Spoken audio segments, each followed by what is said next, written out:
Welcome to the Three Martini Lunch. Grab a stool next to Greg Columbus of Radio America and Jim Garrity of National Review. Three Martinis coming up. Hey, really glad you're with us for the Monday edition of the Three Martini Lunch. I regret to inform you we have no good martinis for you today. We have two very, very bad martinis and a crazy one, which, drawn to its logical conclusion, would also be very, very bad. But, Jim, we start with the Hamas and Israel conflict, but we don't start over there. We start over here. And what happened in Philadelphia last night? It's the subject of your morning jolt today. But what happened last night in downtown Philadelphia is chilling. And the fact that it's happening in this country with such little coverage and with such, furious backlash. Although there are some who are pushing back. But as you point out from the account in the Philadelphia Inquirer, hundreds of protesters, this is quoting their story now, marched through Center City and University City to show their support for Gaza and demand a permanent ceasefire. Protesters were critical of some local businesses, talk about putting it mildly, including Goldie in Center City, an Israeli-style falafel shop. Goldie is part of the Cook and Solo group, which is co-owned by Israeli-born Michael Solomonov. So in addition to being critical of some local businesses, as you point out, Jim, what they were doing there is going outside this falafel shop and shouting, "Goldie, Goldie, you can't hide. We charge you with genocide." So basically, because this guy's making falafels in Center City, Philadelphia, he's apparently got to answer for what are essentially false equivalency charges against the Israeli government for their response to what happened at the hands of Hamas nearly 2 months ago. And so we've gotten backlash from Senator Fetterman, who's been very good on this issue, actually, for the last 2 months. Governor Shapiro called it a blatant act of anti-Semitism. But, Jim, in terms of mass media coverage and more prominent political figures, we're not seeing nearly as much as we would if, say, a person affiliated with Palestinian heritage had been attacked by a mob or something like that. Well, Greg, this has me about as angry as anything I've seen in the news lately. Listeners probably know that my in-laws live up in the Bucks County area. On the way back, we usually stop in downtown Philly. I haven't been to this particular restaurant before, but it's not that it's right in downtown. It's not far from City Hall. So this is not, some obscure neighborhood. This is right there in downtown. It's Sunday night. Maybe there aren't a lot of people downtown, but that was a fair, you look at the video, it's a fairly sizable crowd, certainly enough to intimidate people. Whoever's recording this is doing from an upper floor looking down on them. And they are targeting this place because they'd say, oh, it's because it's Israeli. The owner is born in Israel, raised in Pittsburgh. It's an Israeli Jewish-style falafel restaurant. And they accuse the owner of genocide. Now, Hamas killed a whole lot of people, and their charter specifically calls for obliterating Israel, wiping it off the map. But that's not genocide in their mind. I suppose they'd say they're accusing the Israeli government of genocide, but this guy making falafels, roughly 4,700 miles away from the front, he's responsible for genocide. Folks, we've seen this before. We saw this on Kristallnacht. The only way this could be any more disturbingly similar in its historical parallels is if the organizers had called it Broken Glass Night. Because the purpose of this was not, like I heard somebody, there was just right before we started taping, somebody said, well, it's because the Israeli embassy is on the floor above. No, it's not the case. First of all, crack a book open. The embassy is in Washington, D.C. Any other city has a consulate. But the consulate for Israel, there is one in Philadelphia, but it's 3 blocks away. So no, this was not a legitimate targeting of Israelis. This was targeting a Jewish business for being Jewish and accusing it of genocide, even though this guy has nothing to do with what's going on. Even that's not an accurate way to describe what Israel is doing in Gaza. But even if you believed that, this guy making the falafels got nothing to do with it. Nor does his restaurant managers, nor does his wait staff, nor do the customers. In addition to that criticism from the governor, which I welcome, I don't think it's sufficient, though, the local congressman, Brendan Boyle, said, I can't believe I even have to say this, but targeting businesses simply because they're Jewish-owned is despicable. Philadelphia stands against this harassment and hate. And again, while I welcome that statement, Greg, I have to ask, does Philadelphia stand against this harassment and hate? It doesn't sound like anybody got arrested. As far as we can see in that video, there's no police presence there. No one's keeping the mob back from the restaurant, making sure the customers and employees can enter and exit as they need to. If, as this local CBS affiliate reported, that they'd put pro-Palestinian stickers on the doors and stuff like that, nobody stopped them. No sign of any counter-protesters, no sign of anybody, disapproving of this mob. As far as we can tell, everybody in downtown Philly that night was fine with that. If anybody had any objections, they were real quiet about it. So how safe do you think those restaurant owners feel this morning? How safe do the staff feel? How safe do the customers feel?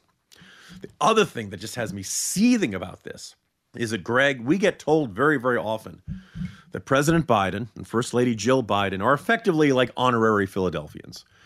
Obviously, President Biden is from Delaware, but, Philadelphia is the closest big city. They root for the Eagles. They root for the Phillies. They make a very big deal about how Jill Biden is a Philly girl. Well, this is your home city, Mr. and Mrs. President. In fact, Biden had the Biden Penn Center in a cooperative deal with the University of Pennsylvania. Now, keep in mind, it was in Washington, D.C. It was not in Philadelphia. But Biden's been to Philadelphia 8 times this year. He's supposed to go back a 9th time next week. You would think this is the sort of thing that would hit President Biden close to home, literally and metaphorically. The president is very fond of telling us about how he was raised in synagogues and how he went to shul more than some rabbis. Okay, Mr. President, well, if that's the case, now's the time to speak up. Now, at 10:15 this morning, we got a statement issued by a White House spokesman saying that this was wrong. Now, I'm glad.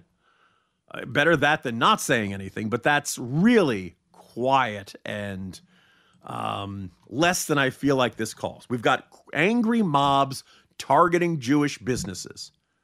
If we crack a history book, you know where this leads. You know what this is going on. The statement from White House spokesman Andrew Bates was, "It is anti-Semitic and completely unjustifiable to target restaurants that serve Israeli food over disagreements with Israeli policy," as Governor Shapiro has underlined. This behavior reveals the kind of cruel and senseless double standard that is a calling card of anti-Semitism. This is all good stuff, but I'd love to see the president address this on camera. I'd love to see the president maybe mention this when he goes to visit Philadelphia. I'd love to see him go to University of Pennsylvania because we had students there chanting for Intifada. Intifada means violent revolution. Don't let anyone tell you, oh, Intifada means peace or Intifada means psychological uprising or any of that kind of nonsense. We know darn well what Intifada means. You can't fairly say that Biden or Mrs. Biden or anybody else approves of what happened last night. But I also kind of noticed interesting that this happened, after sunset, so this is early evening. I can't help but suspect, as you alluded to, if this was tiki torch carrying white guys in polo shirts, if this was seen as something on the right, we probably would have gotten a presidential statement denouncing it immediately, right then and there, or first thing in the morning, not till 10:15. And my sneaking suspicion is that this the other thing is, again, being Philly folk, don't the president and first lady have friends in the Philadelphia area saying, oh my gosh, did you see this? Can you believe this is happening in America in the year 2023? This is happening in our home city. But as far as we can tell, nobody reached out to the Bidens about that. So that's where we are, Greg. I am spitting mad over this because, one, it shouldn't have happened. Two, it's long overdue for city officials and university officials to stand up to this sort of thing. Three, this is really creepy echoes of 1930s Germany. We're going to target the Jewish businesses. We're going to graffiti them. We're going to vandalize them. We're going to send the message to them that we hold them responsible for genocide, not Hamas. It's just a despicable situation, and I hope the president's got a heck of a lot more about where that perfectly appropriate but fairly weak tea statement has come so far today. Jim, I'm not in the Biden defense business, but I suspect 10:15 is first thing in the morning for him. At least I fear that might be the case. I also appreciate your intentional Freudian slip of Mr. and Mrs. President there. But no, you're absolutely right. And I think some of these statements are genuine anger and frustration. Like I said, Fetterman and I think Shapiro and the congressman saying what needs to be said. The question is whether it's one statement and done, and especially with President Biden. But the media here also, you gotta ask about situation if like we said, this situation were reversed. How much attention are they going to put on this, and how much pressure they're going to put on people to call it out, which is kind of setting up our next martini as well. Well, I wouldn't blame you right now if you're in the mood for a falafel after that story, but I want to talk to you about a great sponsor of ours, which provides some of my favorite food on the planet, and that's Omaha Steaks. Look, the holidays are here. Christmas 3 weeks from today. So let Omaha Steaks take the guesswork out of gifting. There's got to be someone, and I'm guessing there's a lot more than one, several people in your life that would love nothing more than a box of phenomenal meat from Omaha Steaks. I remember when I first got my box of Omaha Steaks, it was right when our oldest daughter was born. Folks I interviewed frequently on the program that I hosted at the time sent me a box of Omaha Steaks. Could not have been more grateful. Not only was it delicious, took a lot of the guesswork out of meal planning after you're bringing home a newborn. So that was phenomenal. Go to omahasteaks.com and take advantage of 50% off site-wide. Plus, use the code Martini at checkout and get an additional $30 off your order. Hurry, though. This sale ends soon. Visit omahasteaks.com and save big with 50% off site-wide. Plus, use the promo code Martini at checkout to get that extra $30 off your order. That's omahasteaks.com, promo code Martini at checkout. Minimum order may be required. All right, Jim, let's talk about some more revelations coming out from what Hamas did on October 7th and in the nearly 2 months since then. There was a grisly report in the Times of Israel talking about what one survivor witnessed at that music festival of 8 to 10 Hamas figures attacking a woman. And she was basically saying, just let me die. What you've already done to me is going to kill me. Please just let me die. And she did. They ended up shooting her in the head. But then in other developments that we've learned, the children who were taken hostage were branded in case they escaped. Every child that Hamas took was taken on a motorcycle, and they took each child and put their leg in front of the exhaust pipe, which caused a burn to mark the children so that in case they ran away or fled, they could find them. And they were keeping women in cages. I thought keeping people in cages was a big no-no on the left, but apparently not the case in this situation. But literally women and children being held in cages. We know that the children were returned malnourished, covered in lice, many of them refusing to speak above a whisper because of how they were threatened in their time in captivity. It's just completely unconscionable. Now, Dana Bash yesterday on CNN State of the Union was speaking with Washington Democratic Congresswoman Pramila Jayapal. She's not technically the squad, but she's close enough. She's chairwoman of the House Progressive Caucus. And so Dana Bash says, I really haven't heard as many progressives as I would have thought speaking out against the obvious, rampant, brutal rapes committed by Hamas. Do you condemn that? And Jayapal's like, oh, yeah, of course. But, and here's an extended exchange. Oh, absolutely. And I've condemned what Hamas has done. I've condemned all of the actions. Absolutely. The rape, of course. But I think we have to remember that Israel is a democracy. That is why they are a strong ally of ours. And if they do not comply with international humanitarian law, they are bringing themselves to a place that makes it much more difficult strategically for them to be able to build the kinds of allies, to keep public opinion with them. And frankly, morally, I think we cannot say that one war crime deserves another. That is not what international humanitarian law says. Okay, with respect, I was just asking about the women, and you turned it back to Israel. I'm asking you about Hamas. In fact, I already answered your question, Dana. I said it's horrific, and I think that rape is horrific, sexual assault is horrific. I think that it happens in war situations. Terrorist organizations like Hamas obviously are using these as tools. However, I think we have to be balanced about bringing in the outrages against Palestinians. 15,000 Palestinians have been killed in Israeli airstrikes, 3/4 of whom are women and children. And it's horrible, but you don't see Israeli soldiers raping well, Dana, I think we're not, I don't want this to be the hierarchy of oppression. Since when? That's what the left is all about. So it's just ridiculous. And so, it's always the but, however, and she's equivocating civilian casualties that occur because Hamas embeds themselves among civilians with the rampant, intentional rape, murder, mutilation, and torture of innocent civilians. This is quite something. First of all, let's begin by giving credit to Dana Bash for a very serious, sustained questioning of this. You could see what Dana Bash was hoping she was going to get from the Congresswoman, and she did not get it. Here, let me, like, just free advice, everybody all across the political spectrum. When you say something like the rape of these women is horrible, stop.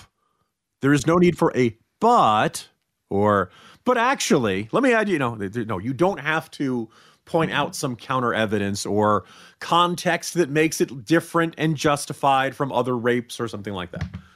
And I think people are wondering, there's a similar theme between the first two martinis of the week. Look, I'm not going to say that the snot-nosed punks in the streets in Philadelphia last night could be excused, but most of them, or at least as far as you can tell, the video's from far away. It's not like you get a really good look at everybody. But you assume a crowd like that, and certainly the crowd that was marching through the University of Pennsylvania campus, they're idiot young people. And idiot young people have an excuse in that they're young. I think a lot of us remember being 18 years old, and hopefully none of us were ever dumb enough to think, Hamas is the real hero in this story. Or, those Israelis had it coming.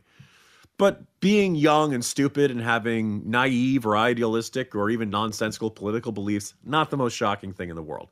Most of us outgrow that pretty quickly. And so you can cut young people a certain amount of slack, particularly if they've been ill-served by their education system. You like to think the University of Pennsylvania would be a little better than that, but you know what? They have the Biden Center, so maybe we should cut them some slack. Or we shouldn't have expectations too high. But a sitting congresswoman, you get access to some of the best information in the world. There's really no excuse. And we know what's been at work with the squad. I saw somebody reacting to this particular statement from Jayapal saying that it's very hard to pick which member of the squad is worst. And they do take turns with which one's going to have some sort of outrageous and often anti-Semitic provocative statement or some stunningly ignorant and ill-informed statement. There was Rashida Tlaib who was insisting that Israelis had bombed the hospital, even when all the evidence pointed in the other direction. But in this one, you kind of wondered, would any of them be dumb enough to get stuck into the box canyon of insisting that Hamas's rape of Israeli women on October 7th, well, that's really terrible, but the context makes it different. Or, well, we really got to remember all the bad things Israel's done. That's something like that. And she did it. She took the bait twice. And that's what we're dealing with. Here's the thing. She's got no excuse. Idiot young people. Okay, we kind of expect young people to be idiots sometimes. But non-members of Congress, not on something like as important as this. And that is, I elsewhere in the corner today, I wrote about Senator Bob Menendez, the senator from Egypt. I'm sorry, senator from New Jersey. But really, you look who's signing his checks. He really works for the government of Egypt. And I said, look, considering how Santos is gone, what's the justification? Why would Santos need to we got to get rid of Santos, but, Menendez is a totally different story. When you see Jayapal going out there and saying, we got to consider the context of these rapes, or, well, these rapes are bad, but also Israel does bad things too. When you see her trying to make excuses for it, is George Santos really that much worse than that? Is it really that, are they miles apart when you have a sitting congresswoman saying, well, here's the context of the rape, so we can't judge too harshly? Come on. We could do it. There are a whole bunch of members of Congress we could do without, and this is another one that belongs near the top of the list. Yeah, and Jayapal's not a rookie. She has been around Capitol Hill, I don't know how many terms now, but she's not some newbie who's foreign to interviews on CNN and other places. So the fact that she couldn't figure out the right thing to say, even if she didn't believe it, shows exactly that she's saying what she believes, and that's troubling. Hey, everyone. This is Sarah Carter from The Sarah Carter Show. Thanks so much for listening to 3 Martini Lunch. We could all benefit from heart healthy energy, and one of the best ways to do that is by supporting your blood pressure and circulation. Super Beets Heart Chews are an easy and convenient way to support healthy blood pressure paired with a healthy lifestyle. The antioxidants in Super Beets are clinically shown to be nearly 2 times more effective at promoting normal blood pressure than a healthy lifestyle alone. Folks, I take my Super Beets with me everywhere. They are delicious. They come in like little squares in foil, and you just put them in your pocket. You can take them with you anywhere and everywhere. You take them out, take them in the morning, and you feel great all day long. If I'm in New York, if I'm in Florida, if I'm in Chicago, if I'm in LA, I've got my Super Beets with me. They're plant-based and stimulant-free, so you get a productive, heart-healthy green boost without the jitters. Double your potential with Super Beets Heart Chews. Get a free 30-day supply of Super Beets Heart Chews and a free full-sized bag, listen to this, of turmeric chews valued at $25 by going to americalovesbeets.com. Can't beat that. Get this exclusive offer only at americalovesbeets.com. That's americalovesbeets.com. All right, Jim, on to our crazy martini now, and it's kind of a triple header featuring your favorite Democratic politician in the last 20 years, and that would be John Kerry, who is now our climate envoy, of course. And, you know, this last several days, they had the UN Climate Summit in Dubai, which is just hilarious because the host got into a lot of trouble from the climate folks suggesting that, you know, maybe we want to hang on to fossil fuels for a while here in the Gulf. And everybody's, you know, pulling their hair out. But the three different things that came out of this that ought to be troubling to stupid. First of all, John Kerry saying there shouldn't be any more coal-fired power plants permitted anywhere in the world. Doesn't apparently know about clean coal, but of course he didn't want to stop there. He wants to crush all fossil fuels. Also, the U.S. is pledging $3 billion to the Green Climate Fund. Vice President Harris was in Dubai over the weekend and made that pledge, which now is part of $20 billion in pledges designed to the totally grifting premise, Jim, of supporting climate action in developing countries. So the fact that there's drought or some other environmental condition there, it's clearly our fault because we've been developing with fossil fuels over time. But here's the real thing. Reuters, pledges so far represent a fraction of the roughly $250 billion that developing countries would need every year by 2030 just to adapt to a warmer world, according to the United Nations. Every solution, quote unquote, these people have means fleecing taxpayers and making us poor. So what do you make here?